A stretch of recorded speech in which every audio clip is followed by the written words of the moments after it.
Comenzamos con la clase sobre el control nervioso de la actividad motora. Veremos rápidamente varios temas para tener un resumen de lo que tiene que ver cómo regulamos el movimiento desde la parte nerviosa.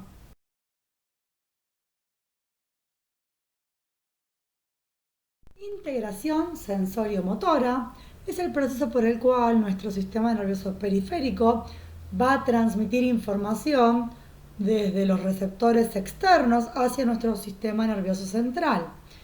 Bien, el cual va a ser el encargado de interpretar la información recibida y luego enviar las señales motoras apropiadas para lograr el gesto motor o la reacción motora deseada. Abajo tenemos sistema nervioso periférico, receptores y aferencias. Sistema nervioso central interpreta y envía órdenes y la respuesta es el gesto motor deseado o buscado. Vamos a dividir a esta integración con respecto al sistema sensor, que es lo que recibimos, y al sistema motor, que es lo que ejecuta, lo que enviamos. Bien, dentro de la parte de recepción vamos a tener mecanorreceptores que se van a encargar de responder a la fuerza mecánica, como la presión, el tacto, el estiramiento. Vamos a tener termorreceptores que sensan los cambios de temperatura. Vamos a tener nociceptores que responden a estímulos del dolor. Vamos a tener fotorreceptores que reaccionan a los cambios de luz. Quimiorreceptores que se encargan de cambios a nivel de concentraciones de sustancias, por ejemplo gases. Y por último tenemos terminaciones nerviosas especiales como los receptores sinestésicos articulares, usos neuromusculares, órgano tendinoso de Golgi. Bien, y del lado motor vamos a tener eferencias desde la médula, desde áreas inferiores como cerebelo, ganglios de la base, tronco del encéfalo, y también área motora desde la corteza cerebral. Acá lo que tenemos son las diferentes áreas de integración y de qué se ocupa cada una de ellas. A nivel de la médula espinal tenemos la integración del reflejo motor sencillo. La parte inferior del tronco cerebral o tronco del encéfalo tiene que ver con las reacciones motoras subconscientes, lo automático. A nivel del cerebelo también tenemos un control subconsciente que tiene que ver con la coordinación, con el equilibrio y también con el control del tono muscular y la postura. A nivel del tálamo vamos a tener al distribuidor de las diferentes sensaciones que recibamos. Y por último, a nivel de la corteza vamos a tener localizar la señal exacta, hacer consciente eso que recibimos desde el tálamo o poder tener el mapa del cuerpo, tanto con el homúnculo sensitivo como el homúnculo motor, poder reflejar los diferentes sectores, tanto de músculos o de sensaciones. Acá lo que tenemos es un gráfico para aprender a ver cómo se relacionan. Lo mismo que dijimos recién en texto, lo tenemos en un gráfico con flechas, con entradas y con salidas. Correlación entre los procesos motores y sensoriales. Lo azul tiene que ver con procesos sensoriales que van de afuera hacia adentro y lo rojo tiene que ver con procesos motores de adentro hacia afuera, eferencias.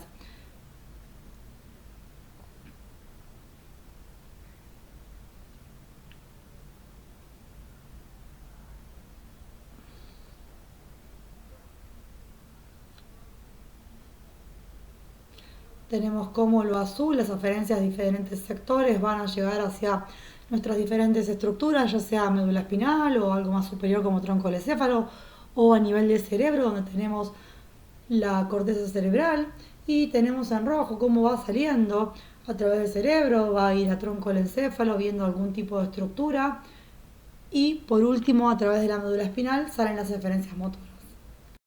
Acá tenemos otro gráfico de integración motora viajando del número 1 al número 5, cómo se va moviendo la señal. Se recibe un estímulo en un receptor sensor, viaja a través de unas aferencias hacia el sistema nervioso central, ahí se interpreta la función, ya sea a nivel del tronco del encéfalo o a nivel de las diferentes áreas, y luego viaja un impulso eferente motor a través del músculo. Bien.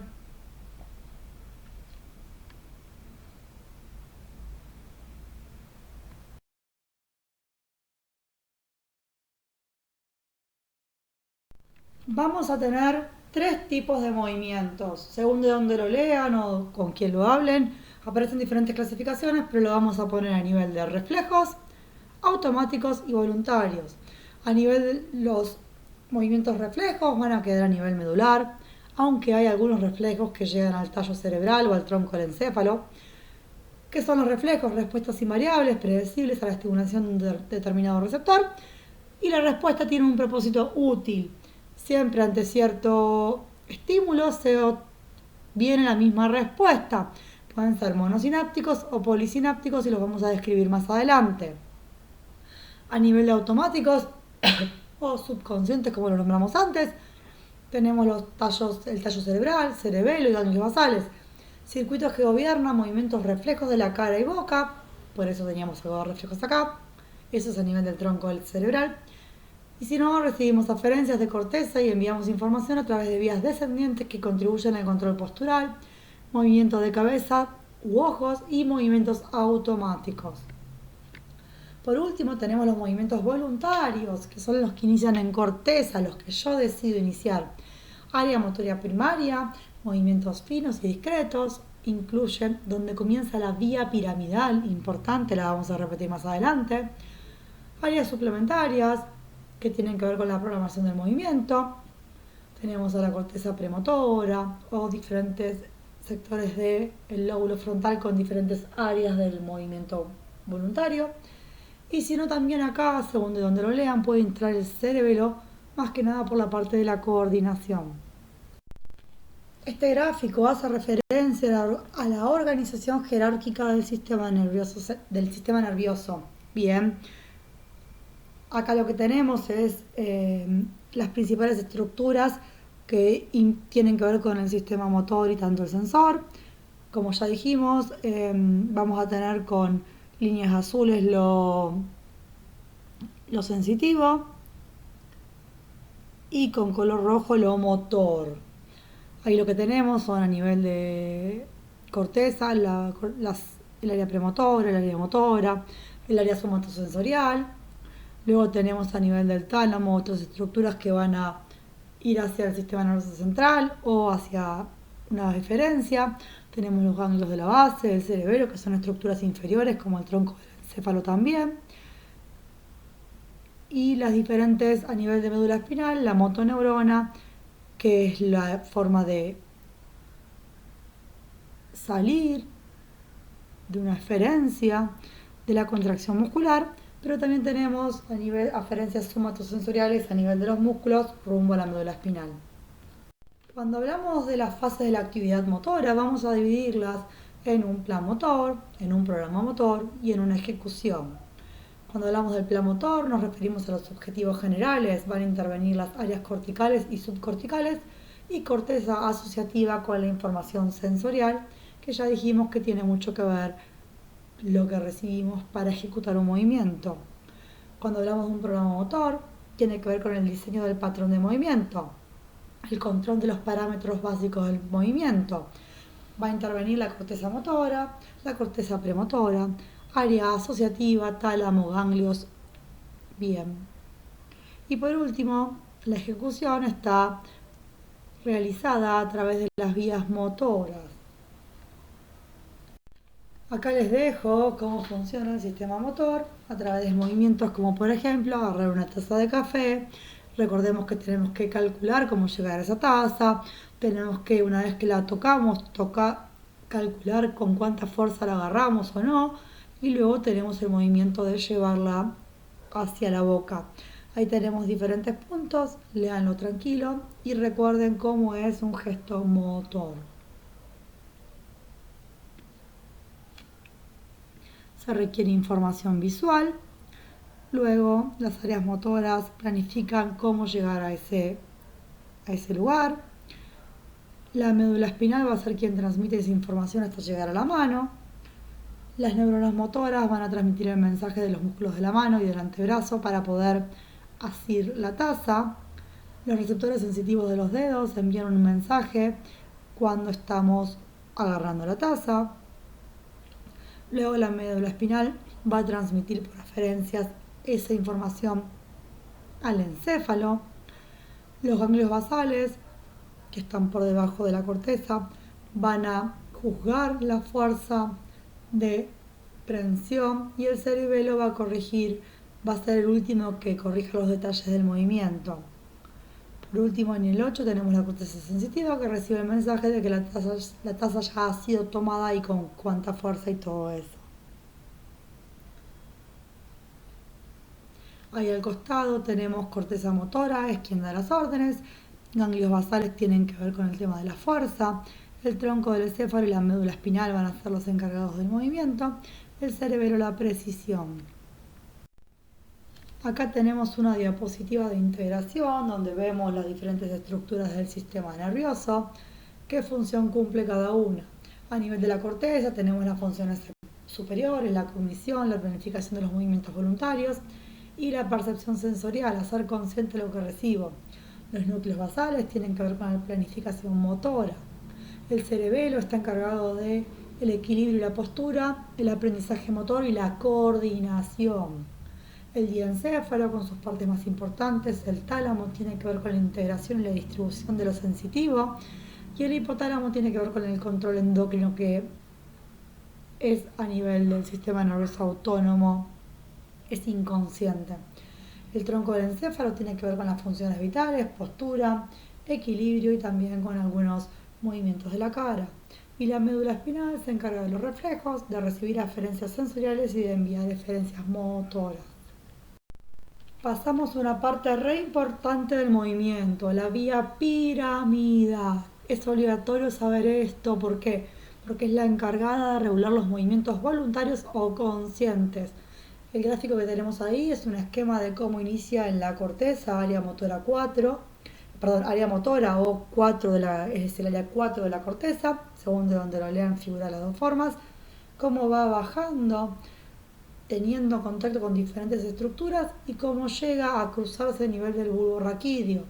Como dice ahí, vía corticoespinal, el 80% de las fibras corticoespinales decusan a nivel de las pirámides, a nivel del bulbo raquídeo, y se llama haz corticoespinal lateral. El 20% restante sigue sin descusar hasta que se llama haz corticoespinal anterior. El hemisferio derecho controla el izquierdo y viceversa. Y la vía corticonuclear tiene que ver con los músculos de la cara. Importante saber dónde inicia la vía piramidal y dónde decusa. La vía extrapiramidal, por último, tiene que ver con los movimientos automáticos, el tono muscular, la postura y el equilibrio. Va a estar originada en núcleos extrapiramidales que están por fuera de la corteza. Van a ser los ganglios de la base, va a tener también que ver con algunos núcleos que quedan por ahí, que están entre la sustancia blanca central. Es todavía descendente por fuera de la vía piramidal. Comenzamos con la última parte de la clase. Vamos a hablar de la postura, que tiene que ver con la orientación del cuerpo en el espacio o partes del cuerpo con relación a otras. La postura va a relacionar tanto al reflejo miotático como el tono muscular y el equilibrio. ¿Sí? Recordemos que el tono muscular tiene mucho que ver con el reflejo miotático. Estos tres conceptos importantes son los que regulan la postura. Recordando algo que acá comenzamos a ver esta clase, hablamos de los tres tipos de movimientos, ya describimos el automático y el voluntario. Acá lo que describimos es el reflejo. ¿Cómo está formado un reflejo? Sus componentes son un estímulo, un receptor, una vía aferente, un centro integrador, una vía eferente y el efector que va a dar la respuesta que ese estímulo genera. Repasamos cómo era la médula espinal. Bien, era sustancia gris en forma de H y alrededor sustancia blanca formando haces que suben y bajan información. En la parte posterior de la sustancia gris estaban las astas posteriores, donde también estaba el Gardner, que era el ganglio anexo de la raíz dorsal del nervio raquídeo, que contiene neuronas sensitivas. Por la parte anterior de esta sustancia gris tenemos las las astas anteriores, donde vamos a tener a la motoneurona alfa, de gran tamaño, rápida velocidad de conducción, que va a inervar a los músculos extrafusales, bien, y va a ser la encargada de producir la contracción muscular. Teníamos fibras fásicas y fibras tónicas, va a ser la que reciba el impulso de la vía piramidal y el uso muscular, neuromuscular que inerva, va a formar parte del reflejo miotático. Su función es el movimiento. También tenemos la motoneurona gamma, que es pequeña, con menor velocidad de conducción y que van a inervar a los usos neuromusculares también, regulando su sensibilidad.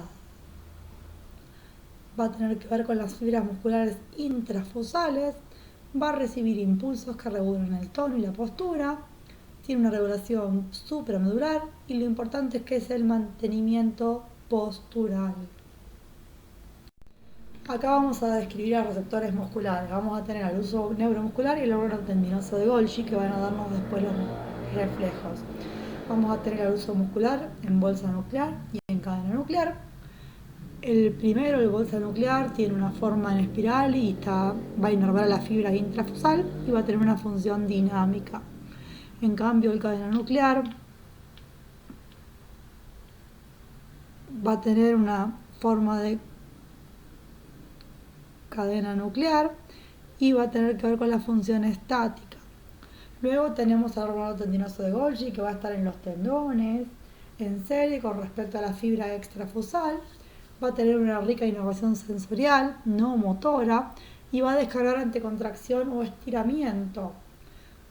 Y por el lado derecho vemos que en reposo descarga solo el uso muscular, neuromuscular, en estiramiento descarga tanto el uso neuromuscular como el órgano tendinoso de Golgi, y en contracción descarga solo el órgano tendinoso de Golgi.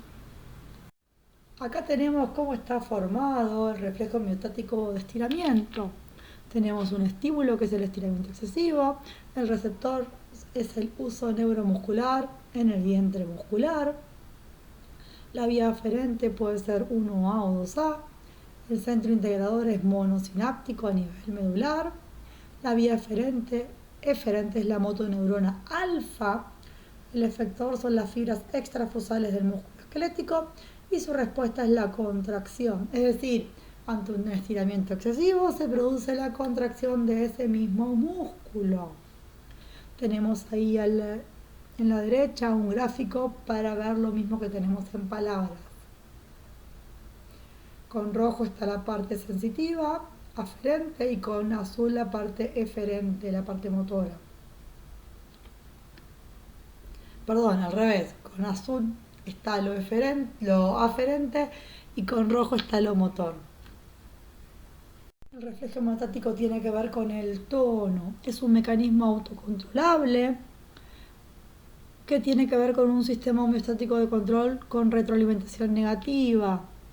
Bien, la relación músculo-médula espinal-músculo la llevan a cabo las motoneuronas alfa, que están constantemente en información del estado de tensión de los músculos que gobiernan. ¿Sí? Cuanto más se estira, más se contrae. Cuanto más cantidad de veces se estira, más se contrae. Ahora continuamos con el reflejo metático inverso. Bien, donde su estímulo es la contracción muscular excesiva, una tensión muscular excesiva del músculo. El receptor es el órgano tendinoso del Golgi, que recordemos que estaba en serie con la fibra muscular. La vía aferente es la 1B, más lenta. El centro integrador es bisináptico, es una neurona inhibidora. La vía eferente es la motoneurona alfa, pero bien. Y el efector es una fibra extrafusal del músculo esquelético y la respuesta es la relajación muscular. Que repetimos por las dudas, inhibimos la motoneurona alfa que está contrayendo este músculo. Es un efecto inverso miotáctico, produce la relajación. Es un reflejo de seguridad que lo que impide es que el tendón se lesione o que el músculo se lesione, resguarda la integridad muscular. Como dijimos antes al comienzo de esta sección, el tono muscular está muy relacionado con el reflejo miotático. Bien, ¿Qué es el tono muscular? Es la resistencia del músculo debido a su contracción. Es una contracción parcial, pasiva y continua de los músculos. Va a depender de una influencia excitatoria e inhibitoria. Es contracción y relajación constante.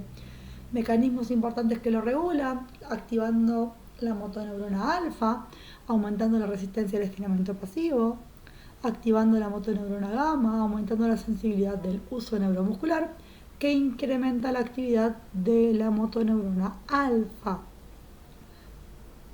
La coordinación del tono muscular es necesaria para mantener la postura. Va a depender del equilibrio entre las influencias excitatorias e inhibitorias sobre la motoneurona. Falta hablar de la última componente de nuestra postura y acá vamos a hablar del equilibrio, que tiene que ver con estos tres pilares que están en constante ida y vuelta entre ellos: los estímulos visuales, la sensibilidad propioceptiva profunda e inconsciente, que tiene que ver con la ubicación en el espacio de nuestro cuerpo, y la vía vestibular, que tiene que ver con el equilibrio del oído interno. Bien. Para tener equilibrio tenemos que tener muy bien dos de estos tres elementos del trípode. Bien, ya dijimos lo que es la postura, que es la orientación en el espacio de nuestro cuerpo o de partes de nuestro cuerpo.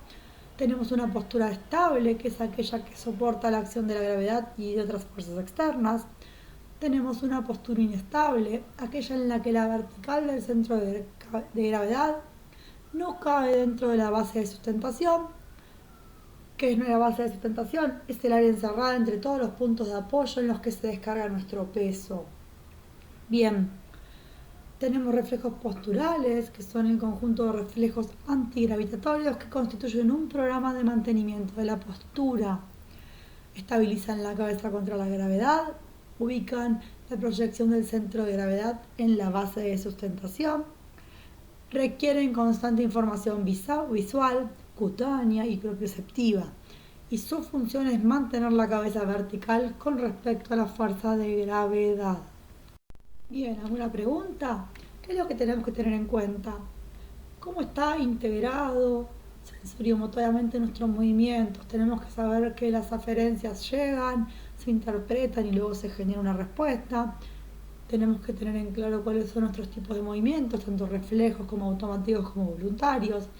Tenemos que tener bien en claro dónde comienza la vía piramidal, dónde comienza la vía extrapiramidal. No nos olvidemos de cómo está integrado todo un movimiento, dónde comienza, dónde se regula, cuáles son las partes subconscientes, es decir, que están por debajo de la corteza, que lo regulan, y dónde inicia un movimiento. También tenemos que tener en cuenta cómo está formada nuestra postura, de qué depende, tanto del tono muscular como del reflejo metático o del equilibrio, y cómo cada uno de esos componentes está formado, y por último, cómo está regulada la postura.